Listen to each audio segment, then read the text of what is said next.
Hello everyone, मैं शास्त्रांगद आज आप लोगों को पॉलिटी में संविधान में जो ईस्ट इंडिया कंपनी के दौरान जो चार्टर एक्ट के तहत संवैधानिक सुधार किए गए थे उनकी चर्चा करूंगा और उसमें आज मैं 3 के बारे में उल्लेख करूंगा। चार्टर एक्ट 1793, चार्टर एक्ट 1813 और चार्टर एक्ट 1835। पहले हम चार्टर एक्ट 1793 की चर्चा करते हैं। चार्टर एक्ट 1793 में जो पहली बात ये की गई कि जो कंपनी का, ईस्ट इंडिया कंपनी का जो अधिकार था वो 20 सालों के लिए उसे बढ़ा दिया गया। दूसरी चीज ये कही गई कि जो बोर्ड ऑफ कंट्रोल है, जो बोर्ड ऑफ कंट्रोल के जो सदस्य हैं, जो उनका वेतन है वह अब भारतीय राजस्व से दिया जाएगा और यह जो वेतन दिया जा रहा था यह 1919 तक बना रहा। जो 1919 का जो अधिनियम आया उसी के तहत ये बात समाप्त की गई थी। दूसरी चीज, एक और चीज इस एक्ट के द्वारा जो सबसे महत्वपूर्ण की गई थी कि ब्रिटिश जो भारतीय क्षेत्र थे इनमें लिखित विधियों द्वारा प्रशासन की क्या की नींव डाली गई। भारतीय क्षेत्रों में प्रशासन के लिए लिखित विधियों के द्वारा क्या डाली गई, नींव डाली गई। और दूसरी चीज, एक बात यह भी कही गई इस एक्ट में कि जो भारतीय जो कानून है या भारतीय क्षेत्रों में जो ईस्ट इंडिया कंपनी के जो कानून है या जो यहाँ के रीति रिवाज के कानून है उनकी व्याख्या करने का जो अधिकार है वह सिर्फ सुप्रीम कोर्ट को है। यानी कि अब विधि बनाने या उसकी व्याख्या करने का अधिकार किसी मौलवी को, किसी उलेमा को या किसी भारतीय पुरोहित या इन सबको नहीं है। यानी कि विधि की व्याख्या करना, उसे लागू कराना, ठीक है, उसके बारे में विनिश्चय करने का जो अधिकार है वह सिर्फ अब सुप्रीम कोर्ट के पास होगा और किसी के पास नहीं होगा।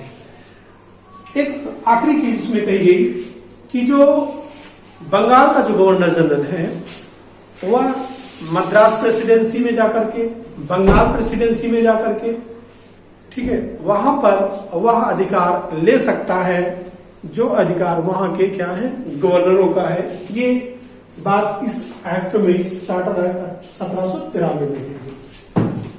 लेकिन जो सबसे महत्वपूर्ण चार्टर एक्ट है वो है चार्टर एक्ट 1813। ये सबसे महत्वपूर्ण है, चार्टर एक्ट 1813। ये जो चार्टर एक्ट है इसमें जो कंपनी का जो अभी अधिकार था, जो विशेषाधिकार था, इस एक्ट में जो कंपनी का जो विशेषाधिकार था, यानी कि जब कंपनी का गठन किया गया था तो ये कहा गया था कि ईस्ट इंडिया कंपनी भारत और पूर्व के देशों के साथ व्यापार करने का क्या है, एक अधिकार दिया जाता है। महारानी एलिजाबेथ ने दिया था। लेकिन इस 1813 के चार्टर एक्ट के तहत ईस्ट इंडिया कंपनी का पूर्व के देशों के साथ व्यापार करने का एक अधिकार क्या कर दिया गया, समाप्त कर दिया गया। लेकिन कंपनी को कुछ सहूलियत दी गई, ईस्ट इंडिया कंपनी को कुछ रियायत दी गई। ये कहा गया कि अब आपका भारत के साथ व्यापार करने या पूर्व के देश व्यापार करने का अधिकार सिर्फ चीन के पास ही विशेषाधिकार रहेगा। दूसरा, चाय का व्यापार आप कर सकते हैं, यानी कि दूसरी ब्रिटेन की दूसरी कंपनी चाय का व्यापार नहीं कर सकती है। यानी कि इस एक्ट के द्वारा यह प्रावधान किया गया कि ब्रिटेन की अन्य कंपनियां भी पूर्व के देशों के साथ, भारत के साथ व्यापार कर सकती हैं, लेकिन चीन के साथ नहीं कर सकती हैं और न तो चाय का व्यापार कर सकती हैं। ये 2 चीजें कही गई। यानी कि इस एक्ट के द्वारा ब्रिटिश क्षेत्र पर, जो ब्रिटिश भारतीय क्षेत्र था, जो ईस्ट इंडिया कंपनी के अधीन था, उस पर ब्रिटिश क्राउन का असंदिग्ध रूप से एकाधिकार स्थापित किया गया। ये पूछा जाता है कि किस एक्ट के द्वारा ईस्ट इंडिया कंपनी द्वारा भारतीय अधिकृत क्षेत्रों पर क्राउन का अधिकार स्थापित किया गया, तो वो 1813 का जो चार्टर एक्ट था इसी के द्वारा किया गया। एक चीज और, अभी तक भारतीय क्षेत्रों में जो ईसाई थे, जो ईसाई मिशनरियां थी, उनको आने की मनाही थी। लेकिन 1813 के चार्टर एक्ट के तहत यह प्रावधान किया गया कि ईसाई मिशनरियां भारत आ सकती हैं, वो अपने धर्म का प्रचार कर सकती हैं और यहाँ के लोगों का धर्मांतरण करा सकती हैं। इस एक्ट के तहत किया गया।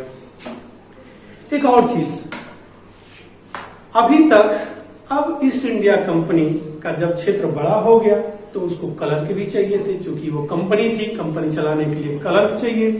तो इसीलिए इस एक्ट में 1813 के एक्ट में कहा गया कि भारतीयों के शिक्षा के लिए, उनके साहित्य के उन्नयन के लिए हर साल 1 लाख रुपए की व्यवस्था की जाएगी। यानी कि भारतीयों के शिक्षा के लिए 1 लाख रुपए प्रतिवर्ष देने का जो प्रावधान किया गया वो 1813 के चार्टर एक्ट के द्वारा किया गया। एक और चीज कहा गया जो सबसे महत्वपूर्ण थी, ये कही गई कि कलकत्ता प्रेसिडेंसी, मद्रास प्रेसिडेंसी और बंबई प्रेसिडेंसी यदि कोई विधि बनाती हैं तो यह विधियां तभी मान्य होगी जब ब्रिटिश संसद उसका क्या कर दे, स्वीकृति दे दे, उसका अनुमोदन कर दे। यानी कि यदि कोई ये तीनों प्रेसिडेंसियां कोई विधि बनाती है, ये ब्रिटिश संसद उसका अनुमोदन नहीं करती है तो वह विधि मान्य नहीं होगी। एक बात और कही कि अब कोई भी अंग्रेज यदि भारत में आकर रहना चाहता है या भारत में व्यापार करना चाहता है तो उसके लिए जरूरी है कि वह लाइसेंस ले। यानी बिना लाइसेंस के कोई अंग्रेज न तो भारत आकर रह सकता है, न तो भारत में क्या कर सकता है, व्यापार कर सकता है। यदि भारत में वह आना चाहता है, व्यापार करना चाहता है तो उसके लिए जरूरी है कि वो लाइसेंस ले। बिना लाइसेंस के स्वीकृति उसको नहीं थी। एक और चीज, अभी तक कंपनी गवर्नर जनरलों की नियुक्ति करती थी, प्रांतों के गवर्नरों की नियुक्ति करती थी और सेनापतियों की नियुक्ति करती थी। लेकिन अब कहा गया कि गवर्नरों की नियुक्ति, गवर्नर जनरल की नियुक्ति और सेनापतियों की जो नियुक्ति है बिना ब्रिटिश सम्राट की सहमति के वो अब नहीं करना, अब वो नहीं कर सकते हैं। यानी कि 1813 का जो चार्टर एक्ट था इसमें ये प्रमुख क्या किए गए, प्रावधान किए गए। इसके बाद जो तीसरा सबसे प्रमुख चार्टर एक्ट है वो है 1835 का चार्टर एक्ट। चार्टर एक्ट 1835 ये तीसरा सबसे महत्वपूर्ण एक्ट था जो आया था। लेकिन इस समय अगर आप देखेंगे जब ये चार्टर एक्ट आ रहा था तो इस समय ब्रिटेन में उदारवादियों का जो बोलबाला था, जिनमें मिल थे, वैंथम थे, सिजविक थे, इन लोगों का बोलबाला था यूरोप में और बहुत सारे इनके समर्थक सांसद भी थे। तो इसीलिए जो 1833 का जो चार्टर एक्ट आया इस पर जो सबसे ज्यादा जो प्रभाव था वो मिल का था, मैकाले का था और उदारवादियों का था। क्वेश्चन पूछा जाता है किस एक्ट पर उदारवादियों का क्या था, प्रभाव था, या मैकाले या मिल का प्रभाव था। तो 1833 का जो चार्टर एक्ट था इसी पर था। इस एक्ट में कहा गया कि जो कंपनी का जो कंपनी का जो अधिकार है वो पुनः 20 साल के लिए क्या कर दिया जा रहा है, बढ़ा दिया जा रहा है। कंपनी का जो अधिकार है वो 20 साल के लिए क्या कर दिया जा रहा है, बढ़ा दिया जा रहा है पुनः। दूसरी चीज, अभी तक जो कंपनी को चीन के साथ व्यापार करने का विशेषाधिकार था उसे अब क्या कर दिया गया, समाप्त कर दिया गया। और अभी चाय के साथ जो व्यापार करने का विशेषाधिकार ईस्ट इंडिया कंपनी को था वो भी क्या कर दिया गया, इस एक्ट के तहत वो भी विशेषाधिकार क्या कर दिया गया, समाप्त कर दिया गया। और एक चीज और कही गई कि अब जरूरी है कि भारतीय क्षेत्रों का केंद्रीकरण किया जाए और इसीलिए 1833 के चार्टर एक्ट के तहत जो तीनों प्रेसिडेंसियों का जो गवर्नर जनरल था, जो गवर्नर थे, उनके स्थान पर अब बंगाल के गवर्नर को ही पूरे ब्रिटिश क्षेत्र का गवर्नर जनरल बना दिया गया। मैं फिर से बोल रहा हूं, इस एक्ट के तहत पूरे भारतीय ब्रिटिश क्षेत्रों का यानी कि बम्बई प्रेसिडेंसी, मद्रास प्रेसिडेंसी के जो गवर्नर थे, इन सबको शामिल करते हुए बंगाल के गवर्नर को गवर्नर जनरल बना दिया गया।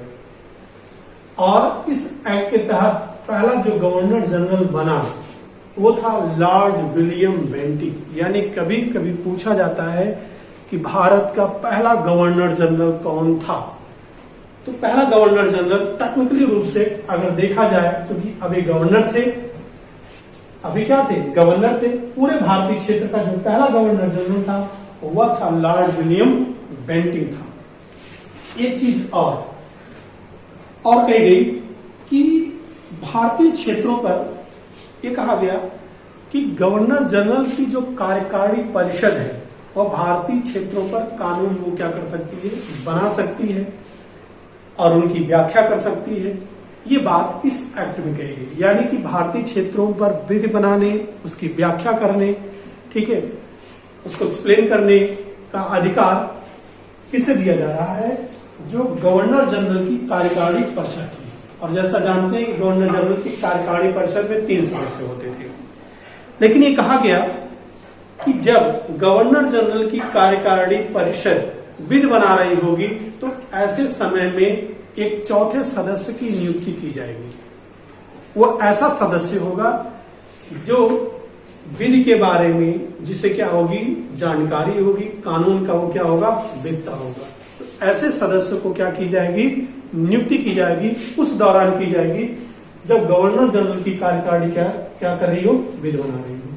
तो इसी के तहत पहला जो विधि सदस्य, गवर्नर जनरल की कार्यकारिणी में जो पहला विधि सदस्य नियुक्त किया गया वो लॉर्ड मैकाले को नियुक्त किया गया।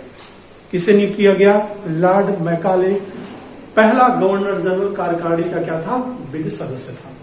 और ये कहा गया कि यह सदस्य जब विधि संबंधी कोई बात हो रही होगी तो यह उस समय उपस्थित हो सकेगा और यह उस समय क्या दे देगा, मत देने को क्या होगा, इसे अधिकार होगा। बाकी वैसे समय में गवर्नर जनरल की कार्यकारी परिषद में उपस्थित हो सकता है, बोल सकता है, लेकिन उसे मत देने का अधिकार नहीं है।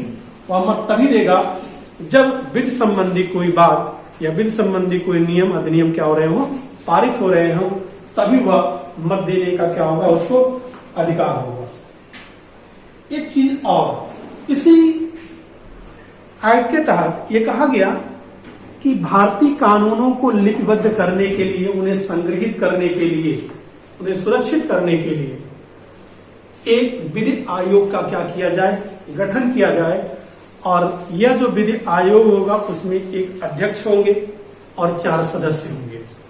यानी कि पहला जो विधि आयोग गठित किया गया वो 1833 के चार्टर एक्ट के तहत पहले विधि आयोग का क्या किया गया, गठन किया गया।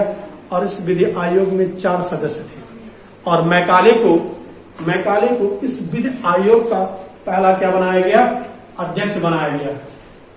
पहला क्या बनाया गया, अध्यक्ष बनाया गया।